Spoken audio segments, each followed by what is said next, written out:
Right, children. So in yesterday's class, we were doing about the pollination. I said pollination is an event of transfer of pollen from anther to the stigma. Pollination is a general term.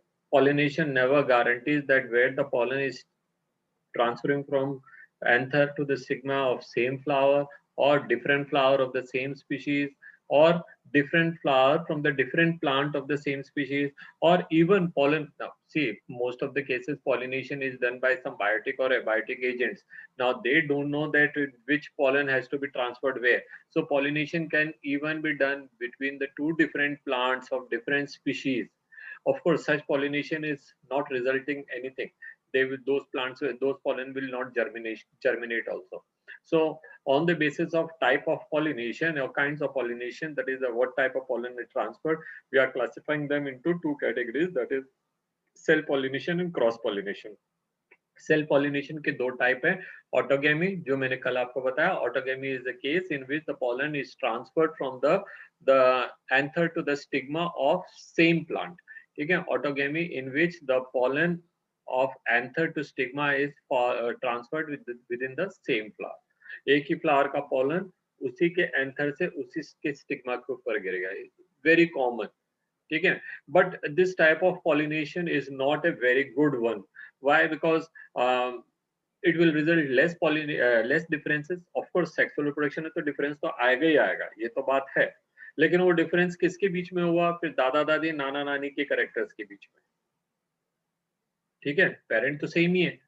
So if I am there, I got one set of chromosome from my mother's side and one set of chromosome from my father's side. The one set of chromosome मेरे mother के side से आया होगा, उसमें crossover होकर के कुछ नाना नानी के क्रोमोसोम्स का हिस्सा आ गया होगा, कुछ क्रोमोसोम जो है नाना के आए होंगे, कुछ क्रोमोसोम नानी के आए होंगे, और जो फादर की तरफ से आए होंगे तो उनमें कुछ क्रोमोसोम दादा की तरफ से आए होंगे, कुछ दादी की तरफ से आए होंगे. ठीक है, अब जब वो यहाँ पर आ रहे हैं तो अगेन उनके बीच में थोड़ी जम्बलिंग हो सकती है कि भैया फिफ्थ क्रोमोसोम इधर फादर का आया, सिक्स फिफ्थ दूसरा क्रोमोसोम इसमें मदर का आया दूसरे पोलन में. ठीक है, तो ऐसे ऐसे कुछ वेरिएशन हो सकते हैं, तो that is not a very good one. ठीक है, of course the variation will be there but the degree of variation will be less. तो ऑटोगेमी है, बट ऑटोगेमी क्या है? ऑटोगेमी मोस्ट इजीली होने वाला पॉलिनेशन है. उसमें कई बार बाहर के एजेंट्स की जरूरत भी नहीं पड़ती. Why? Because the male and the female, that is the anther and the stigma, very often lying in the close proximity. तो वहां से फट से आ जाएंगे पॉलन. ठीक है. However, there are some plants in which special mechanisms are developed to prevent self pollination. Autogamy को protect करने के लिए, प्रिवेंट करने के लिए उनमें खास तरह के मैकेनिज्म है. वो मैकेनिज्म क्या क्या है, that will study in detail later on, but अभी भी मैं बता देता हूँ. दैट इज, उनमें सिंक्रोनी अलग अलग हो सकती है. The anther may mature first and the stigma may mature later, और anther may mature later and the stigma may mature first, or their location may be different. Anther is facing outside and the stigma is facing inside, or stigma is facing outside, or anther is facing inside, or anther is slightly higher than the stigma, or stigma are higher than the anther. तो उनकी location, उनकी height, उनमें morphological differences हो सकते हैं या तो ये जो कुछ तरीके हैं which will be discouraging the self pollination. Okay. Yesterday's class we were studying there are two type of flowers found in some of the plants, like the common pansy, oxalic and oxalis and commonlinia में. इनके अंदर आपको दो तरह के flower मिल रहे हैं, एक चेस्मोगेमस फ्लावर है और एक क्लिस्टोगेमस फ्लावर है. Chasmogamous flowers are those in which the male and female part are wide open, they are exposed, so their stigma is exposed to receive pollen from anywhere, any source. Whereas cleistogamous flowers are those flowers where the flowers are closed, so they cannot have any pollen entry of pollen from outside. So in such a case, the pollination will take place within the flower itself, within that same flower. So वो तो guarantee है कि उसमें autogamy ही होगा. In the cleistogamous flower, it is guaranteed that they will have only autogamy type of pollination. Chesmogamous, they may have autogamy, or they may have geitonogamy, or they may have xenogamy, because their reproductive organs are exposed to other outer agents. ठीक है, तो cleistogamous तो फिर नुकसान वाला सौदा हुआ. हाँ, ये नुकसान भी है but at the same time इसका फायदा भी है. Why? What is the advantage कि क्लिस्टोगेमस को किसी का वेट नहीं करना पड़ता पॉलन कहाँ से आएगा. because the flower is closed, and the same flower is bisexual flower in which the anthers are there or stigma also there. So when the anther will mature, the pollen will definitely fall onto the stigma of the same plant. So ये guaranteed है कि इसको pollination होगा, वो guaranteed है कि the seeds will form, ठीक है, but the variation, the degree of variation will be less. Okay, chesmogamous flower on the other hand, वहाँ कोई गारंटी नहीं है कि pollen grain पहुंचेगा ही पहुंचेगा. Suppose it is pollinated by the insect and that particular type of insects are not found there, or the farmer is sprayed some pesticide, so where the insects will be there, where the pollination will be there. ठीक है, तो chesmogamous flower के comparison में Cleistogamous flower will guarantee that the seeds will form if we are interested. Suppose I am a farmer and my interest is on the seeds. So what I have to worry about whether it is a cross pollination or self pollination, whether it is a allogamy or a geitonogamy or autogamy, मुझे क्या फर्क पड़ता है, मेरे को तो seed खाने से मतलब है, ठीक है. So in such a case, Cleistogamous flowers are beneficial to us than the chesmogamous, but we cannot produce flower of our choice. किसी species के अंदर chesmogamous मिलता है, किसी में Cleistogamous मिलता है, and there are some species, तीन नाम दे रखे हैं, where they have got both the type of flowers.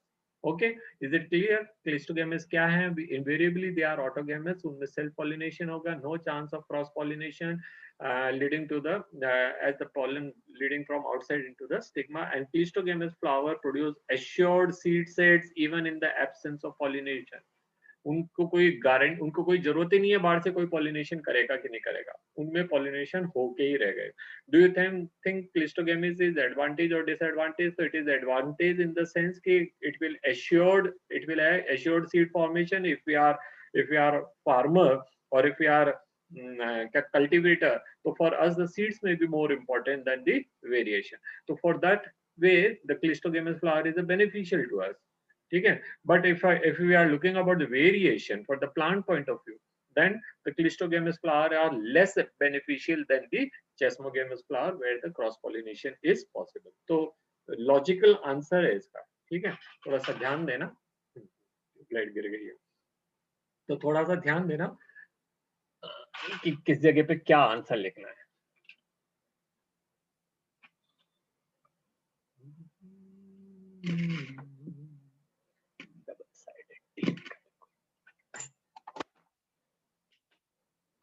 Okay, next पढ़ते गीटोनोगेमी. ये नया टर्म है, आपने अभी तक ये टर्म नहीं पढ़ा था, पढ़ा होगा, किसी टीचर ने आपको पढ़ा दिया होगा, जो 12th पढ़ाता है उसको तो 10th पढ़ाते हुए ये बोल देते हैं कि गीटोनोगेमी is a type of pollination in which the pollen grains are transferred from other flower of the same plant. एक ही प्लांट में बहुत सारे फ्लावर लगे रहते हैं, ठीक है. We have studied the inflorescence in which there are number of flowers are there, some flower on the top, some flower on the oldest flower at the bottom, latest flower on the top, as in case of racemose. Cymose के case में just उल्टा है, oldest flower at the top and the latest flowers are formed in the branches. Okay, so when there are number of flowers there, then the pollen may be carried from one flower to the another flower, the anther of one flower to the stigma of another flower, but within the same plant. ठीक है, such a type of pollination is called geitonogamy. देखते क्या लिखा है geitonogamy? Transfer of pollen grain from anther to the stigma of another flower of same plant. Another flower of same plant. तो guaranteed है कि species तो same ही रहेगी, same species है, सेम प्लांट है, ठीक है. तो ये हो गया geitonogamy. And third one is xenogamy. xenogamy क्या कह रहा है कि भैया pollen is coming from some other plant but species is same. ठीक है, मेरे घर में एक पपाया का पेड़ उग रहा है, पड़ोसी के घर में एक पपाया का पेड़ उग रहा है, एक बटरफ्लाई आई या बी आया, वही मेरे घर से पपाया का मेल प्लांट है उसका पोलन लेकर के और पड़ोसी के घर में जो फीमेल प्लांट है उसको ऊपर ले गया. तो it is xenogamy. Now papaya will always have xenogamy because it is unisexual plant. ठीक है, तो मैंने ऐसे ही एक एग्जांपल ले लिया, बाय चांस मेरे मुंह से निकल गया, लेकिन फिर भी ये गारंटेड है, papaya will always have xenogamy. अगर ये क्वेश्चन इस तरह से पूछा कि papaya always have xenogamy, give reason why, justify your answer, so you have to tell because papaya is always a unisexual plant. तो जिसका जो मेल होगा वो मेल ही होगा, उसमें फीमेल नहीं होगा, तो सेल्फ पॉलिनेशन का चांस ही नहीं है. ठीक है, और नहीं उसमें geitonogamy का चांस है क्योंकि उसमें जितने भी फ्लावर आ रहे हैं वो या तो मेल होंगे या फीमेल होंगे ऑब्वियसली. ठीक है। तो मतलब कई बार बच्चे बोलते हैं कि सर है ना आप ऐसे ऐसे क्वेश्चन सोचते कैसे हो। देखो क्वेश्चन ऐसे ही बन जाते हैं, क्वेश्चन ऐसे ही बन जाते हैं। We have to just think in a different manner. ठीक है। अगर ऐसे ही हमने बोला जिनोगेमी पपाया बाई चांस मुंह से निकल गया, लेकिन उसको हमने एडवांटेज बना दिया। ठीक है। तो पपाया जो है उसमें हमेशा जिनोगेमी होगा, उसमें एडोगेमी और गिटोनोगेमी नहीं होगा। तो क्वेश्चन अगर कई बार आपसे पूछा गया कुकुम्बर के अंदर इनमें से कौन सा पॉलिनेशन होगा, क्या कहते हैं, autogamy, geitonogamy, xenogamy and none of them या all of them, so your answer should be xenogamy. Why? Because it is a unisexual flower. So there is no chance of any auto self pollination. ठीक है। तो autogamy geitonogamy का कोई chance ही नहीं है। चलिए, लेकिन एट द सेम टाइम अगर मेज में हुआ है तो एक ही प्लांट में दोनों फ्लावर होते हैं, तो उसमें कभी भी ऑटोगेमी नहीं होगा। Male flower are on the top, female flower on the bottom, नीचे की तरफ, नॉट बॉटम मतलब लोअर ब्रांचेस। सो ऊपर से पॉलन नीचे आएगा within the same plant from the one flower to another flower. So there it will be always geitonogamy, no allogamy. हाँ, geitonogamy हो सकता है, autogamy sorry not autogamy, geitonogamy हो सकता है और गिटोनोगेमी हो सकता है। ठीक है चलना। So little bit understanding is required this type of question. तो जिनोगेमी हो गया, transfer of pollen grain from anther to the stigma of different flower. Obviously species तो सेम होना चाहिए। जब मैंने कहा स्पीशीज भी अलग हो सकती है, तो अलग होगी तो कोई फायदा ही नहीं ना, उस पॉलिनेशन का कोई फायदा ही नहीं है ना। The plant will, the pollen will not germinate, even if germinate it will not lead to fusion, syngamy नहीं होगी, fertilization ही नहीं होगा, तो what is the sense? If such fertilization would have been possible, we would have seen variety, millions of type of fruits and flowers. ऐसे थोड़ी होता है। कभी किसी ने मैंने अपने खेत में मक्का बोया है, किसी पड़ोसी ने चना बोया है, तो चना और मक्के के बीच की हाइब्रिड आ जाएगी। मेरे फार्मलैंड में मैंने नींबू बो रखा है और पड़ोसी ने जो है अमरूद बो रखा है, तो नींबू के पोलन अमरूद में चले गए तो कुछ नए टाइप ऑफ फ्रूट बने। It's not possible, it never happens. ठीक है। साइंटिस्ट करा सकते हैं जबरदस्ती कुछ तरीकों से, कैसे कराएंगे वो अभी हम बाद में करेंगे। चलिए नेक्स्ट टॉपिक पढ़ते हैं, agents of pollination. Since male and female both gametes in plants are non transferable, immobile होते हैं, वो चल नहीं सकते। ठीक है।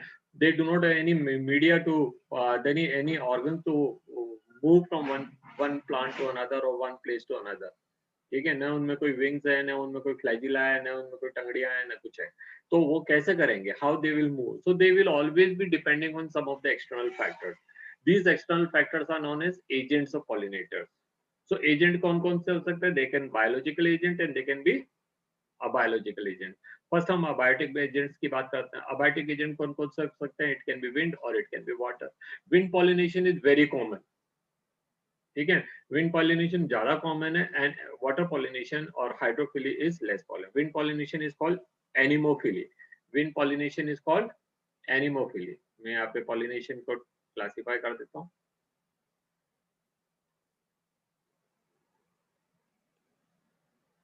पिछली बार की मैंने नोट्स दिए, पढ़ लिए क्या आपने?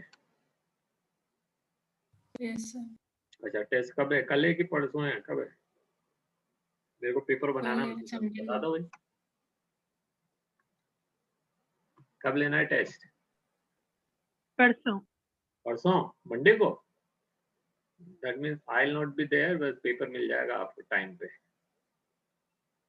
मैं व्हाट्सएप पर लिंक रखूंगा और एक पर्टिकुलर टाइम पे भेज दूंगा। इसी टाइम पे 5:30 बजे। सर रिटन और ऑब्जेक्टिव? अरे ऑब्जेक्टिव कैसे भी होगा, मिक्स होगा, एक टाइप के क्वेश्चन कैसे दे सकते हैं? नहीं सर, गूगल फॉर्म्स पे होगा या फिर ऐसे जूम पे? हाँ जी, गूगल फॉर्म पे वैसे दूंगा, गूगल फॉर्म पे दूंगा और वो कंपलसरी वाला दूंगा। एक क्वेश्चन जब तक करोगे नहीं तब तक दूसरे पे नहीं जाओगे। सो हैक नहीं कर सकते उसके अंदर फिर? नहीं कर सकते आप एक क्वेश्चन करो सोच समझ करके, तब आप नेक्स्ट क्वेश्चन पे जाओ। पीछे तो आ सकते होंगे, फिर भी शायद आगे तो नहीं जा सकते जब तक करेंगे नहीं तब तक। सर क्वेश्चन ही नहीं आया तो? नहीं आया तो तुक्का मारो और आगे जाओ, नहीं तो आप पूछते रहेंगे, अरे 7वें का बता, 12वें का बता। टाइम लिमिट भी होगी क्या sir? Yes.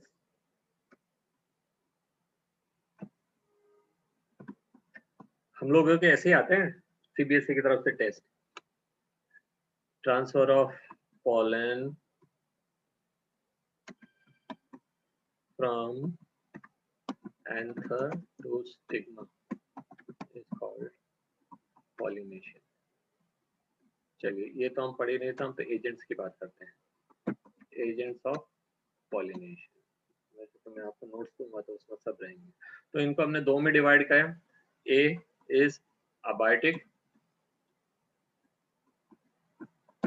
And B is biotic. मैं सिर्फ नाम दिखाने के लिए आपको लिखा रहा हूँ ये बायोटिक, ठीक है। अबायोटिक जो है उनको देखते हैं। अबायोटिक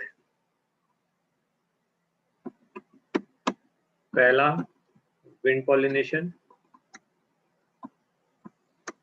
इसको कहेंगे एनिमोफिली, HILLY। और बी है वाटर पॉलिनेशन, इसको कहेंगे hydrophily.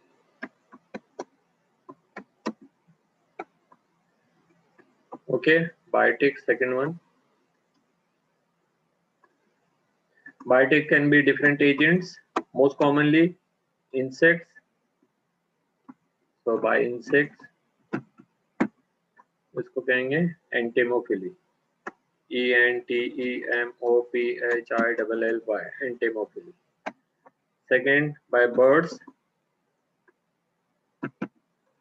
known as ornithophily, ornitho, PHILLY, ornithology branch है बायो की जिसमें हम स्टडी करते हैं only of birds. C by animals, general, वैसे तो ये सभी एनिमल्स ही हैं, लेकिन कोई बड़े एनिमल, हमारा कहने का मतलब चौपाए चार पैर वाले, तो उनको हम कह देंगे जूफिली। और चमगादड़ मिली बैट,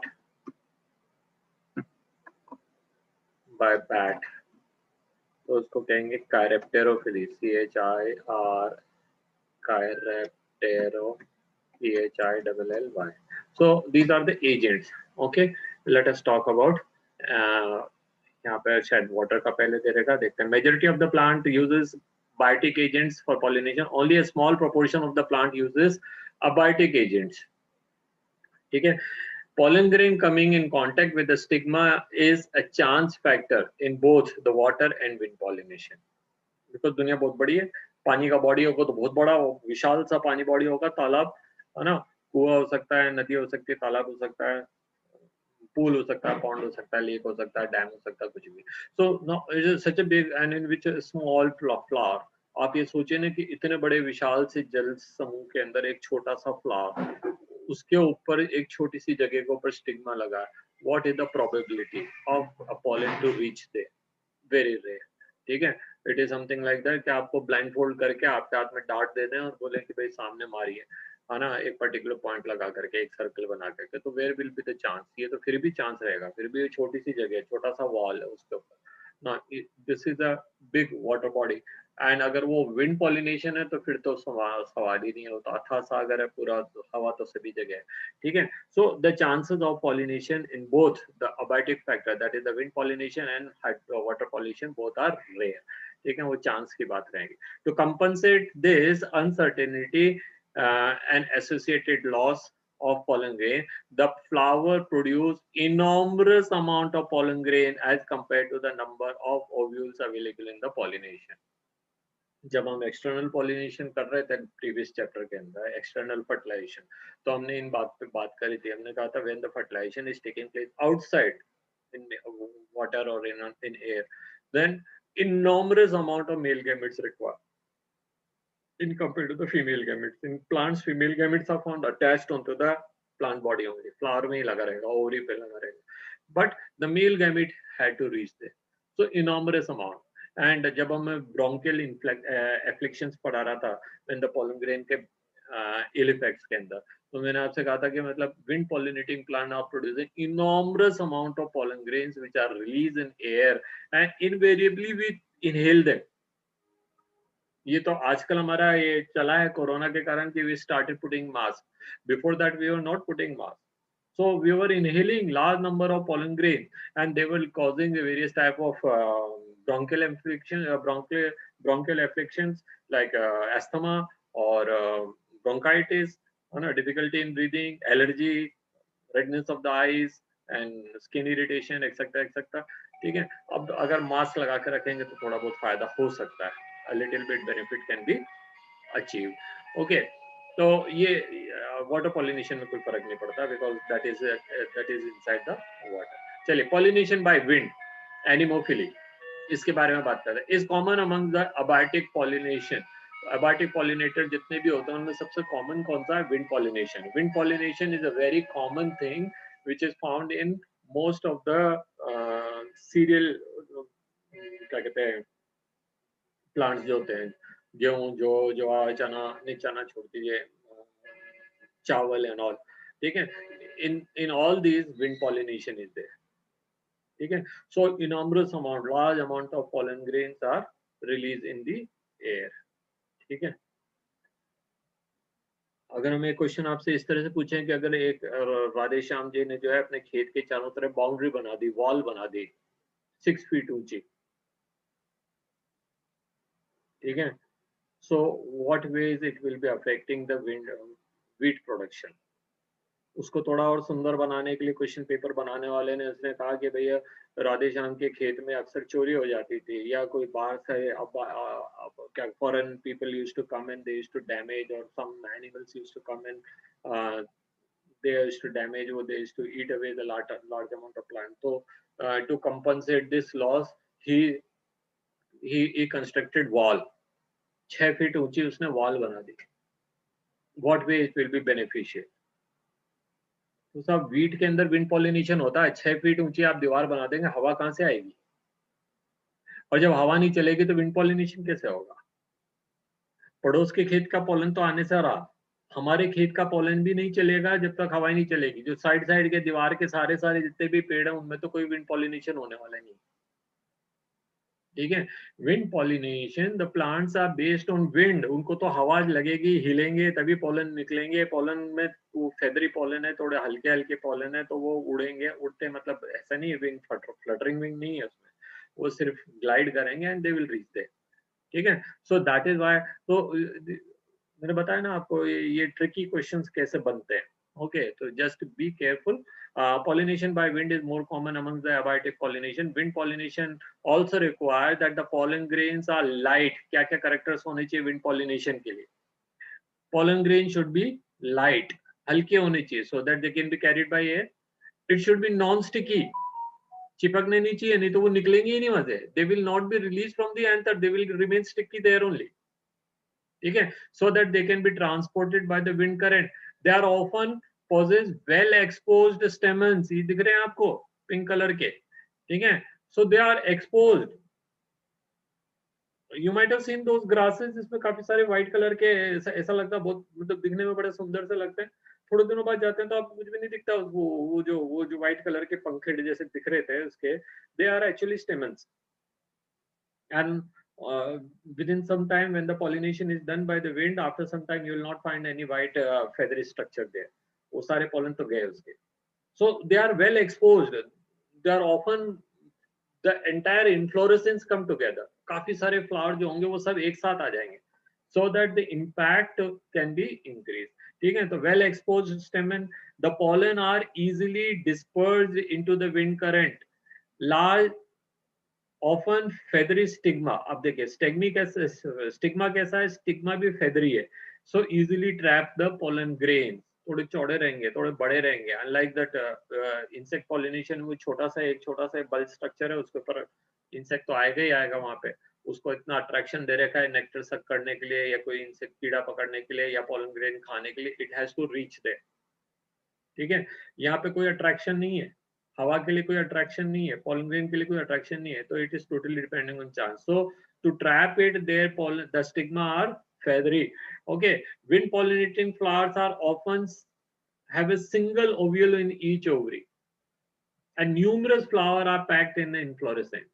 मैंने विंड का, जब आपको वीट का एग्जांपल बता रहा था मैं, फिर मैंने आपसे कहा था कि वो वो एपोकार्पस नहीं है, वो पूरा इन्फ्लोरेसेंस है, काफी सारे क्या कहते हैं फ्लावर्स जो हैं दे कम टुगेदर, ठीक है। तो यहाँ क्या होता है, numerous flowers come together so that the size increases and the chances of pollen to reach there will be more. अभी मैं आपको बता रहा था, आपको अब ब्लाइंड फोल्ड करके एक छोटी दीवार के ऊपर एक छोटा सा जगह बना दें कि भाई उसको डार्ट करना, it will be difficult, but एक बड़ा सारा एरिया बना देंगे तो 10 डार्ट फेंकेंगे तो शायद एक तो पहुंच जाएगा।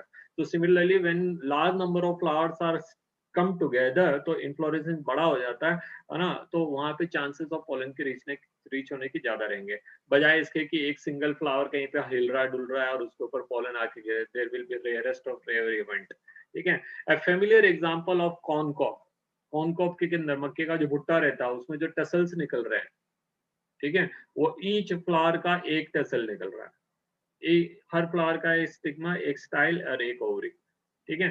फेमिलियर एग्जांपल कॉर्न कॉब हो गया। The tassels that you see is nothing but the stigma in the style which waves in the wind and trap the pollen grain. The wind pollination is quite common in grass. Grass मतलब grass family है, तो grass family में गेहूं भी आता है, उसमें बाजरा भी आता है, उसमें मक्का भी आता है, उसमें चावल भी आता है, they all are belonging to Gramineae family, ठीक है। तो ये उसी के हैं। नाउ पॉलिनेशन बाय वाटर, अच्छा और भी बात है यहाँ पे, दो बातें और लिख लेते हैं, देखिए कि इनको कोई कलरफुल होने की जरूरत नहीं है, ये तो फिर भी पिंक कलर का दिखा दिया यहाँ पे, तो हो सकता है, हो गया तो हो गया, कोई दिक्कत नहीं है। Why they have to give color, and that is why you see grass में we often does not notice only कि there is flower, क्योंकि हमारे लिए फ्लावर क्या है, वो कोई कलर्ड कोई ब्यूटीफुल स्ट्रक्चर होना चाहिए, तो हम फ्लावर में ऐसा कुछ नहीं दिख रहे हैं, घास के फ्लावर में, तो हमको लग रहा है उसमें फ्लावर ही नहीं है, because there flowers are colourless. Why? Because they need not to attract any insect और any other such body for pollination, वो तो अपना आप से हो जाएगा, ठीक है, वो तो विंड से हो रहा है। Secondly they need not to produce any scent, तो आप गेहूं के, मक्के की और घास के फूल लेके खुशबू सूंघेंगे, कोई खुशबू नहीं आएगी, अनलाइक एनी अदर फ्लावर जो आपको उसमें खुशबू रहती है। Why? They have to attract insect, they have to attract birds, they have to attract some type of animals, sometimes there foul smell is also there, जो मौत को या किसी दूसरे जानवर को, जो मरी हुई चीजों को पड़ जाते हैं उनके लाइफ, ठीक है। They need not to have colour, they need not to have nectar, they need not to have any क्या कहते हैं सेंट एंड ऑल, ठीक है। तो तीनों चीजों की कोई जरूरत नहीं है, ना कलर की जरूरत है, शेप की जरूरत है, ना उनमें कोई क्या कहते हैं नेक्टर की जरूरत है, और नहीं उनको कोई टाइप का स्मेल प्रोड्यूस करना। तो economically they are cheapest type of arrangement, उनको कोई प्रपंच ही नहीं रचना पड़ रहा है, ठीक है। तो that is why the wind pollination, और ये कॉमन है इन द ग्रामीण फैमिली। चलिए बात करते हैं वाटर पॉलिनेशन की। Let me see how long, कितना टाइम बचा हुआ है, चलिए आ जाएगा। Now pollination by water is rare, जहाँ विंड पॉलिनेशन ग्रामीण फैमिली जितने भी हम फसल उगाते हैं वो सब उसी पे ऐसा आ रही है, ठीक है, all the cereals are coming from there only. उसके कंपैरिजन में अगर हम बात कर रहे हैं water pollination hydrophily, it is found only in 30 genera, 30 ही जीनस ऐसे हैं और उसकी स्पीशीज जिसके अंदर विंड वाटर पॉलिनेशन होता है, मोस्टली मोनोकोटिलिडेंस, डाइकोट भी नहीं है, ठीक है, वहां पे भी विंड पॉलिनेशन भी ओनली मोनोकोट थे और जिम्नोस्पर्म, ठीक है। As against this you will find 30 minutes. Okay, against this you will find recall the water is the regular mode of transport in the of the male gamete among lower plant कौन से? Bryophyte and pteridophyte. Bryophyte and pteridophyte, what are the male gametes known as, male gametophyte known as, yeah, rather male gamete only, and bryophyte and pteridophyte? Antheridia. Antheridia, anthrozoids कहते हैं। Antheridia is the structure which produce, and that gamete is known as anthrozoids. So anthrozoids have got flagella, 2 flagella or 4 flagella depending on the plant, maybe bryophyte and or pteridophyte जो भी है, तो उनके अंदर कितने 2 होंगे या 4 होंगे, तो ये flagella जो है उसको मूव करा रहे हैं। So at least 1 drop of water is required, वो ओस की बूंद हो सकती है, किसी जानवर का क्या कहते हैं यूरिन हो सकता है, या कोई बारिश का पानी हो सकता है, या फिर झरना वरना गिर रहा है तो उसमें से उठ करके गिरी हुई पानी की बूंदें हो सकती है, कुछ भी। 1 drop water may be enough because they may be in the close proximity or more water. So water is very important in all the bryophyte and pteridophyte, जिनको हमने amphibian plant कहा था, but in angiosperm only 30 genera are there. तो ये एक important thing है आपको याद रखने का. Okay, bryophyte and pteridophyte. अच्छा, it is believed particularly for some bryophyte and pteridophyte that their distribution is limited because of the need of water for transport of male and female male gametes and fertilization. ये चीज actually उनको class 11th में भी पढ़ाया था.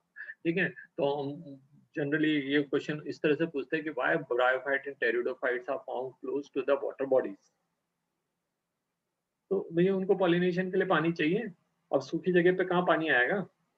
तो जहां पानी रहेगा वहीं ओस गिरेंगी, वहीं झरने का पानी कहीं उछल उछल के पानी आएगा, किसी न किसी तरीके से पानी पहुंचेगा. सूखी जगह पे कहाँ पे है? रेगिस्तान में ब्रायोफाइट उगा देंगे तो वहाँ पानी की कोई चांस ही नहीं है, कभी ओस तो गिरती ही नहीं है रेगिस्तान, है ना. तो कोई और तो पानी आएगा ही नहीं किसी और तरीके से. बारिश हुई यदा कदा होती है तो कहाँ से सर्वाइव करेगा? आप उगा भी दो तो अगली जनरेशन तक नहीं पहुंचेगा. ठीक है. Now some example of water pollinating plants are Vallisneria and Hydrilla, okay, which grow in water, and several marine sea grasses जैसे जोस्टेरा. ठीक है.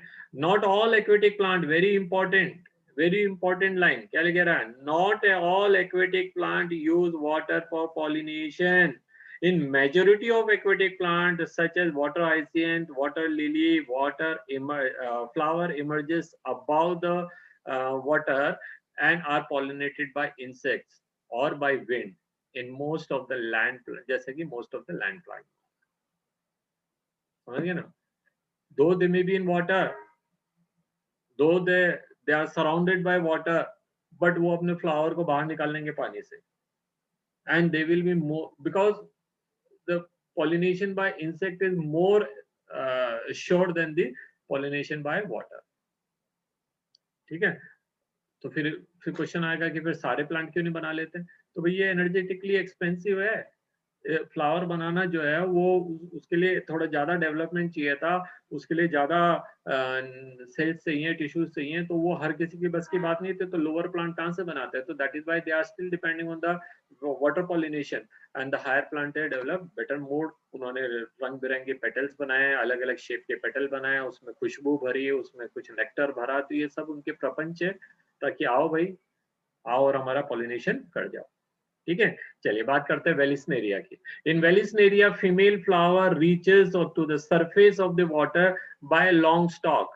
यहाँ पे डायग्राम दे रखा है नेक्स्ट पेज. ये सो यू सी ये फीमेल फ्लावर है और यहाँ पे ऐसे स्प्रिंग जैसा स्ट्रक्चर बना रखा है, so that the flower will be always on the water surface. Water अगर यहाँ पर है तो वाटर सरफेस तक रहेगा, so it will be peeping out of the water. Okay, and the male flower will also release pollen grain there only, so pollen will float and will reach. तो ऐसे time में जब इनका pollination होना, अगर आप पानी पे जाके देखेंगे आपको काफी सारी गंदगी नजर आएगी. उनमें गंदगी नहीं, दे आर नॉट गंदगी but they are pollen grain. ठीक है. Of course for you and me it may be dirt, but for many aquatic organisms it may be food, and for plant it is pollen grain जो pollination करेगा. ठीक है. तो Vallisneria the female flower reach on the surface of the water and stalk, and the male flower of the pollen grain are release on the surface of the water. दोनों को surface पे करना है ये. ठीक है. तो ये इंपॉर्टेंट चीज है. Are carried passively by water current. Passively का मतलब उनके अंदर अपना कोई अनलाइक ब्रायोफाइट एंड टेरिडोफाइट ऐसे फ्लैजिला थे, उनमें 2 या 4 फ्लैजिला. इनके पास कोई फ्लैजिला नहीं है. So they are depending on the water current, external food, and their bryophyte and pteridophyte they had their own foods because they had flagella. तो ये बात याद रखना. डिफरेंस आ जाए आपसे पूछ ले कि भैया उनमें क्या डिफरेंस है, इसमें क्या डिफरेंस है, तो आपको बताना चाहिए. ठीक है. Some of them eventually reach to the female flower and flowers and stigma. In another group of water pollinating plants like sea grasses. अच्छा, अब वेलिस्नेरिया के अंदर कहाँ हो रहा था pollination? On the surface, water surface. अब इनमें कहाँ होगा पॉलिनेशन? अंदर ही होगा, in the water. The female flower remains submerged. Female flower remains submerged in the water and the pollen grains are released inside the water. ऊपर कुछ भी नहीं दिखेगा. No dirt, no गंदगी, no dust particle, nothing, no pollen grain, because the pollen are released in the water itself, inside only, and with the water current they will be carried to the male flower. The pollen grain in many such species are long, ribbon-like, and they are carried passively inside the water, and some of them may reach to the stigma and achieve pollination. ठीक है, most of the, अब यहाँ ये वाली line जो है हमको वहां पे पढ़नी थी, मैंने जो पहले बताया वही चीज यहाँ पर है। देखिए, most of the water pollinated species pollen grains are protected from wetting by mucilaginous covering, तो ये सड़ेगा नहीं। अनलाइक ऑल अदर, हम जानते हैं कि कुछ भी चीज को हम पानी के अंदर कोई भी और क्या कहते हैं बायोटिक सेल्स को अगर हम पानी में रख देते हैं कुछ टाइम तक तो वो तो सड़ जाता है, बट यहाँ पे क्या, अच्छा they don't have that cuticle, ठीक है, don't get confuse with the cuticle, cuticle is waxy, यहाँ पे म्यूसिन की बात कर रहे हैं, तो ये म्यूसिलेजिनियस है। म्यूसिन जो है वो, आपने भिंडी काटी है कभी, उसके बाद चाकू धोइए तो वो थोड़ा सा चिपचिपा सा हो जाता है, वैसा हो जाएगा ये, ठीक है। अब यहाँ जो है वो लाइन जो अपन ने पहले पढ़ी, देखिए, both wind and water pollinating plant need not to be colourful and do not produce nectar. What is the reason? ये प्रपंच किसके लिए चाहिए थे? ये प्रपंच चाहिए थे इंसेक्ट को बुलाने के लिए, इनको बुलाना ही नहीं इंसेक्ट, तो ये सब कुछ करने की जरूरत ही नहीं, ठीक है, इंसेक्ट हो या कोई भी दूसरा टाइप का एजेंट। तो दैट्स ऑल। अभी एक नई मीटिंग शुरू करते हैं।